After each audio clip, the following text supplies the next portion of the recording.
On les appelle vélotaffeurs ou vélotaffeuses.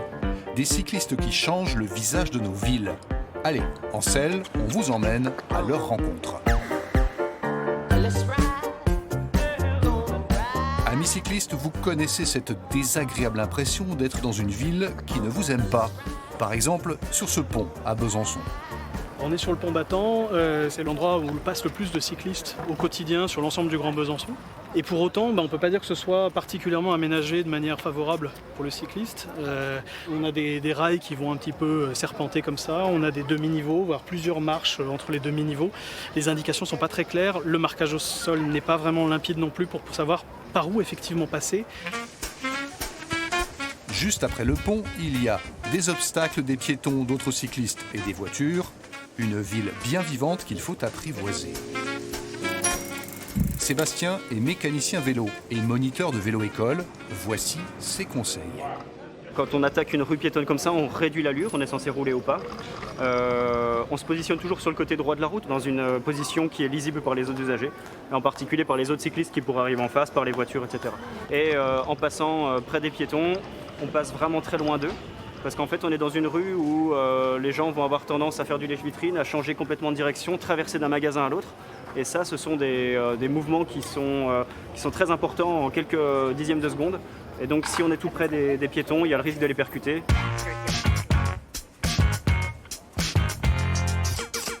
Dans ce secteur-là, en fait, on est dans le même sens que les voitures, donc on respecte la signalétique qui leur est dédiée. Il y a une bande cyclable, elle sert vraiment aux cyclistes qui veulent revenir à contresens. Donc ça veut dire que là, on n'a pas à prendre cette voie. En se mettant suffisamment loin du trottoir, on se met plus en sécurité. Un véhicule qui arrive derrière est obligé de se poser une question. Est-ce que ça passe ?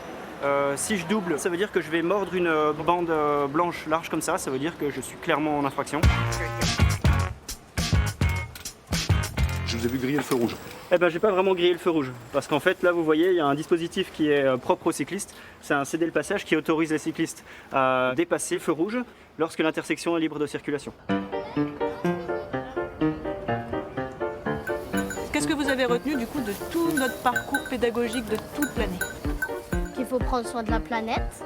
Prendre soin de la planète parce qu'elle prend soin de nous. Vous avez vu ça ? Mon métier, c'est de mettre en lien les missions de la direction des espaces verts avec les usagers. Donc là, en l'occurrence, les scolaires, que j'accueille à 90% tout au long de l'année. J'en accueille à peu près 3000. Sandra est une nouvelle vélotaffeuse. Elle participe à l'opération Un mois sans ma voiture. À sa disposition, gratuitement, un vélo à assistance électrique.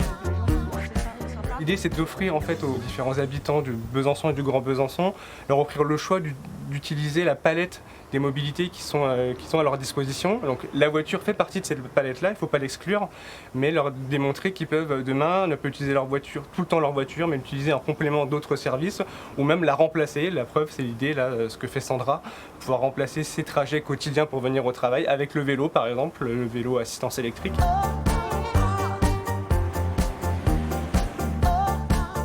Après une journée de boulot, repartir en vélo, c'est sympa.